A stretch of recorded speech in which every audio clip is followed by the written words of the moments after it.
살면서 여러분 많은 어록집 들어보셨을 거예요. 유명한 철학자 등등등 해가지고. 그런데 대박 사건. 이 사람의 어록집이 나온다네요. 김현주 평론가님. 네, 한동훈 법무부 장관의 어록집이 발간이 된다고 합니다. 한동훈 장관이 취임한 이래 어떤 그 동영상이 나오게 되면, 특히 뭐 어떤 특정 발언과 관련돼서 동영상이 나오게 되면 그 뷰수가 상당합니다. 굉장히 많은 분들이 관심을 가지고 있기 때문에 취임식 당시의 영상이 100만 뷰를 돌파하기도 했었고요. 이후에 고민정 의원과 국회에서 정책 질의를 하는 과정에서 나왔던 그 질의응답에 대해서는 237만 뷰가 나오기도 하는 등 굉장한 관심을 모으고 있는 일종의 한동훈 신드롬이다. 뭐 이런 이야기까지 나오곤 했었습니다. 그리고 초기에는 저 들고 있는 뭐 가방이라든가 뭐 스카프라든가 이런 패션 아이템까지도 많은 분들이 관심을 갖는 뭐 그래서 뭐 품절이 됐다는 등 뭐 이런 이야기까지도 나올 정도로 어떻게 보면 사회 현상의 하나로 한동훈 신드롬 이것의 연장선상에서 이제 그 어록집이 나오는 것이 아닌가 이런 예상을 해볼 수 있고요. 지금 사실 그리고 그 검수완박과 관련해서 뭐 권한쟁의 심판에서 직접 나가서 변론을 하는 등 여러 가지 행보가 국민 여러분들의 관심을 한 몸에 받고 있는 것은 뭐 거부할 수 없는 사실인 것 같습니다. 네. 취임한 지는 지금 아직 채 5개월이 되지 않았습니다. 지난 5월 17일에 취임을 했기 때문에 그럼에도 불구하고 현 내각에서 가장 돋보이는 스타 장관의 존재감을 가지고 있는 것은 분명한 사실인 것 같고요. 그러니까 소위 요즘 말로 존재감 뿜뿜. 이것이 어떻게 보면은 어록집으로 연관이 되는 것이 아닌가 이렇게 생각이 됩니다. 근데요, 참 대박이더라고요. 인기가 글쎄요, 뭐 신드롬이긴 맞나 보더라고요. 한동훈 장관이 쓰고 있던 저 마스크 있잖아요. 저는 원래 저 색깔의 마스크, 저 스타일의 마스크 제가 원래 썼거든요. 근데 저 영상 나오고 나서 사람들이 뭐라 하는지 아세요? 한동훈 마스크 썼네? 와, 제가 졸지에 따라한 인간이 돼버렸습니다. 대박 사건이었습니다. 어쨌든 신드롬인 것 같은데 지금 한동훈 어록집을 내기 위해서 안진용 기자님, 크라우드 펀딩, 이거 대체 무슨 말입니까, 이 말이? 크라우드 펀딩은요, 특정 프로젝트를 수행하기 위해서 대중의 돈을 모으는 겁니다. 이렇게 모아진 돈으로 그 프로젝트를 수행하는 건데 이번 프로젝트의 대상이 바로 이 한동훈 스피치라는 책을 출판하기 위해서라는 겁니다. 오늘 15일부터 모금을 시작을 하는데요. 이 책은 총 3부로 구성이 된다고 합니다.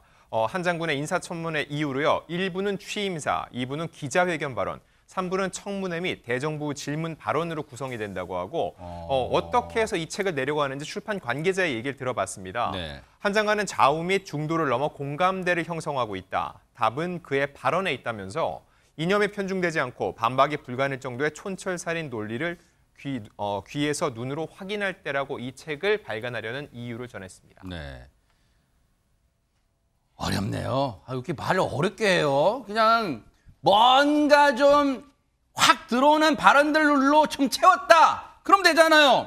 일단 책은 아직 안 나왔어요. 그런데 뭔가 힌트를 줬대요. 일부 취임사 때 했던 발언들로 좀 꾸미는가 봐요. 그리고 2부는 기자회견 발언, 3부는 청문회와 대정부 질문 발언으로 구성이 되어 있대요.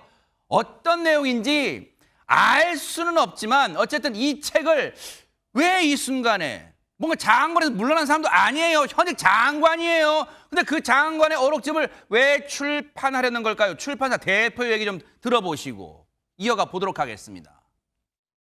한동훈 신드롬이라고 하는 표현을 쓰신 걸로 되어 있던데 어떤 역대 장관 취임식이 뭐 100만 조회수를 넘었다는 거하고 어떤 예결이었었나요? 그건 뭐 700만 원이 넘었다고 하는데 그거는 제가 봤을 때는 이거를 신드롬이라고 하지 않을 수가 없다고 생각이 들어서 그렇게 썼습니다. 약간 결례가 될지도 모르겠다. 한동훈 장관 해서 하면 팔릴 것 같아서 책 만드시는 거 아닙니까? 그런데요. 이게 일단 안 팔린다고 생각해서 내는 출판사는 없어요. 재밌네요. 답변이 재밌어요. 잘 팔릴 것 같아서 책 내려고 하는 거죠? 그랬더니 출판사 대표가 안 팔린다고 생각해서 책 내는 출판사는 없어요. 최재문 교수님 그렇게 맞아요. 얘기합니다. 그러니까 제가 볼 때도 그래요. 그러니까 상술에 일정 부분 의지한 부분이 있죠. 왜냐하면 물론 한동훈 장관을 모든 사람이 좋아하진 않습니다. 그런데 이제 그럼에도 불구하고 일부의 사람들 중에 한동훈 장관에 대해서 좋은 이미지를 가지고 좋아하는 분들이 많아요. 그분들에게 일단 한 곳만 팔아도 이게 값이 얼마예요? 인세가 얼마고. 이런 부분들을 고민하는 거죠. 저는 그런 부분이 있었기 때문에 이 책을 출간하려는 의도가 있었다고 생각해요. 네. 한동훈 장관한테 이게 도움이 될지 안 될지는 저는 잘 모르겠습니다만 저는 개인적으로 별로 도움이 안 된다고 보지만 네. 그럼에도 불구하고 출판사 입장에서는 그걸 떠나서 이걸 발매했을 때 돈이 되겠다 생각하면 하는 거예요. 네. 다만 이제 계속 그 인터뷰를 진행했잖아요. 아까 그러면서 질문이 뭐가 나왔냐면 네. 만약에 한동훈 장관이 반대하면 어떻게 할 거냐라고 했더니 그때는 출판하지 않겠다고 그랬어요. 어허. 왜냐하면 이제 저작권 문제가 걸리는 거거든요. 아무리 출판사라 하더라도 본인이 했던 말을 가지고 책을 만들어서 그걸로 돈을 버는 건 한동훈 장관이 돈을 가져가는 건 아니잖아요. 네. 제가 볼 땐 그러지 않을 것 같은데 그랬을 경우에는 이게 본인이 한 말을 본인의 동의 없이 책을 냈을 때는 논란이 될 수 있기 때문에 아하. 아마 한동훈 장관이 동의를 안 하면 책이 나오지 않을 것 같은데 이분 입장에서는 어쨌든 일단 출판을 하는 순간 일정 부분의 수익은 보장된다는 그런 관점에서 한번 접근한 게 아닌가 이런 생각이 듭니다. 이 대목에서 김진희 변호사님한테 직구전 질문. 한동훈 스피치 책이 나오면 나는 이거 산다 안 산다 어느 쪽입니까? 저 이제 뭐 어떤 내용이 있는지는 모르겠는데, 그래서 뭐 한 번쯤 이제 볼 가치도 있는 것 같기도 합니다. 어허. 왜냐면 이제 뭐 많이 화제가 되고 있으니까요. 저 네. 또 이제 관심이 없다고 이제 말씀드리기 좀 어려울 것 같고요. 그래서 지금 이거에 대해서 지금 한동훈 이제 그 장관의 입장을 이제 저희가 살펴보면, 아 그래요? 네. 그래서 이 한동훈 그 장관은 누구나 이제 나는 할 수 있는 상식적인 말을 한 것뿐이다. 그리고 이제 상식에는 저작권 문제가 없다고 생각한다. 이렇게 이제 입장을 밝혔습니다. 그리고 이번에 책이 이제 발간되는 거에 관련해서도 이제 나는 책을 대해서는 이제 몰랐지만, 이렇게 책이 발간되는 거에 대해서는 알지는 못했지만, 이게 만약에 내가 말한 것들이 정확하게만 발간이 된다라고 하면 문제가 없다고 생각한다라고 입장을 밝혔습니다. 대박 사건인 게요. 제가 직구진 질문이라고 생각하고 질문을 드렸는데 김진희 변호사님의 이 표정이 그러시면 그 정도 질문이 뭐 직구죠? 말하고 잘 넘어갔습니다. 대단합니다. 자, 한동훈 어록집에 실릴 만한 발언들 아마 이게 아닐까 싶어요. 저희가 한번 추려봤어요. 한번 들어보시고 이어가 보도록 하겠습니다. 할 일을 제대로 하는 검찰을 두려워해야 할 것은 오직 범죄자뿐입니다. 이 나라 대한민국에서 검찰의 일은 국민을 범죄로부터 보호하는 것이고, 할 일을 제대로 하는 검찰을 두려워할 사람은 오직 범죄자뿐입니다. 국민을 바라보고 할 일을 제대로 합시다. 늘 잊지 맙시다. 우리는 국민의 피 같은 세금으로 월급 받는 사람들입니다. 국민들께 수준 높은 서비스로 몇 배로 돌려드려야 합니다. 네, 저런 얘기들이 실릴 수도 있다. 저희가 전망 추정해 본 거예요. 왜? 앞서 출판사 측에서 1부에는 취임사, 2부에는 뭐 등등등 얘기를 한 것으로 봐서 저 정도가 실리지 않을까 추정해 본 겁니다. 그런데 이렇게 뭔가 인기가 많은 거, 실제로 여론조사에서도 신드롬이라고 불릴 만큼 뭔가 반향이 있다면서요, 박성배 변호사님. 리서치뷰가 지난 9월 29일부터 30일까지 범보수 차기 대권주자 적합도를 조사한 결과 유승민 전 의원 19%, 한동훈 장관 18%, 홍준표 대구시장 12%를 기록했습니다. 즉 한동훈 장관이 1, 2위를 다투고 있는 것입니다. 또한 리서치뷰가 같은 기간 보수층을 대상으로 범보수 차기 대권주자 적합도를 조사한 결과 한동훈 장관이 29%로 압도적 1위를 기록했습니다. 글쎄요.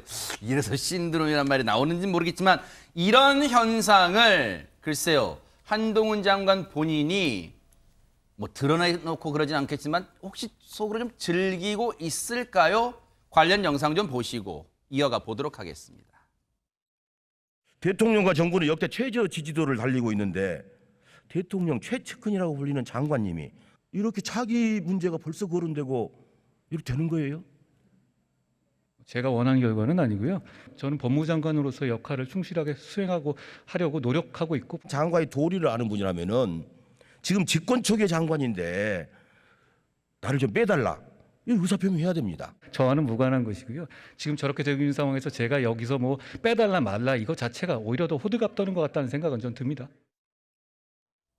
김현주 평론가님 듣기에 따라서 내가 여론조사에 내 이름 넣어달라 그랬어요? 난 가만히 있었다고요. 뭐 이런 것 같기도 합니다. 뭐 네. 일부 그런 뜻으로도 해석될 수 있겠죠. 근데 한동훈 장관의 아마 그 의사는 이런 것 같아요. 그러니까 이제 본인이 어떤 그 차기 대권 주자의 여론조사 명단에 포함이 된다든지, 혹은 뭐 이렇게 어록집이 발간된다든지 이런 데에 대해서 본인이 인위적이거나 혹은 자기적으로 어떤 조치를 취하거나 뭐 빼주세요 하는 것 자체가 좀 부자연스럽다고 느끼지 않나 이렇게 생각이 되고요.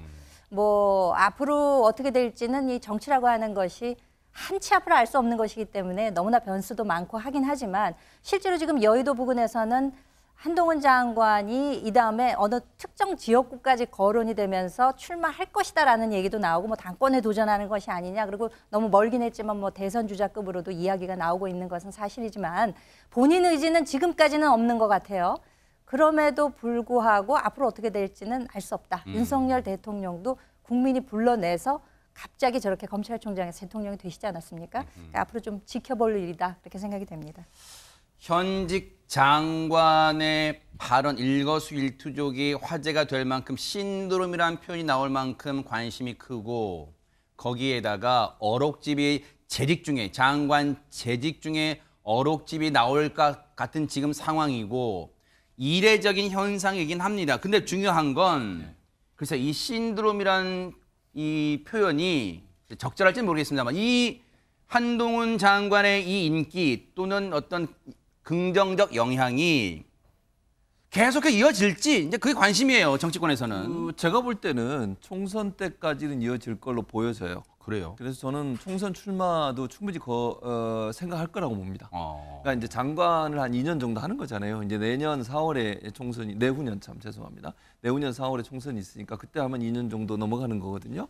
보통 장관 한 반 정도 하고 그리고 이제 정치권에 들어와서 만약에 본인이 대선까지 꿈꾼다고 하면 국회의원을 하려고 할 겁니다. 저는 그렇게 보고 그래서 이런 현상 자체가 뭐 총선 때까지는 갈 수 있다고 봐요. 근데 문제는 뭐냐면 대선은 저는 한동훈 장관과 윤석열 지금의 대통령은 함께 묶여 있는 공동체예요. 그게 무슨 말이냐면 윤석열 대통령이 대통령의 임무를 잘 수행하면 한동훈 장관은 플러스가 될 겁니다. 근데 만약에 윤석열 대통령의 그 대통령 수행이 마이너스가 됐다. 만약에 지지율이 오르지 않고 지금의 상황으로 계속 간다고 하면 한동훈 장관에게도 상당히 어려운 상황이 될 거예요. 왜냐하면 검찰 출신의 대통령을 한번 뽑아서 우리가 열심히 해보려고 했는데 그분이 이렇게 일을 잘 못하셨다는 판단이 들면 다음번 대선에서는 똑같은 또 검사 출신을 선택할 거냐 하는 부분이 본인의 의사와 관계없이 연계될 수밖에 없다는 거죠. 그래서 그런 점에서는 윤석열 대통령의 국정 운영과 한동훈 장관의 어떤 대선에서의 어떤 전망은 저는 연계돼 있다고 보고요. 다만 총선에서 국회의원에 출마하는 것은 조금 더 쉽게 갈 수 있는 부분이라고 저는 생각해요. 그러니까 총선까지는 이런 분위기가 갈 거고 뭐 아까 특정 지역도 말씀하셨는데 본인이 출신이 이제 강남 지역이니까 그쪽으로 나올 가능성이 저는 있다고 봅니다. 그리고 본인도 아마 국회의원으로 출마해서 정치적 경험을 쌓고 가능하면 대선까지도 바라보는 정치 행보를 할 거다. 저는 그렇게 전망을 합니다. 그렇네요. 어쨌든 지켜볼게요. 그 행보가 어떻게 어디로 흘러갈지도 지켜보도록 하겠습니다. 보고 계십니까? 대박 사건. 네, 안녕하십니까? 김명준입니다. 여러분과 함께하는 뉴스파이터. 다양한 소식과 뉴스를 보고 싶으시면 화면 오른쪽을 꾹 눌러 구독해 주시길 바랍니다. TV로도 유튜브로도 여러분께 한 발 더 다가가겠습니다. MBN 뉴스와 뉴스파이터를 사랑해 주셔서 고맙습니다.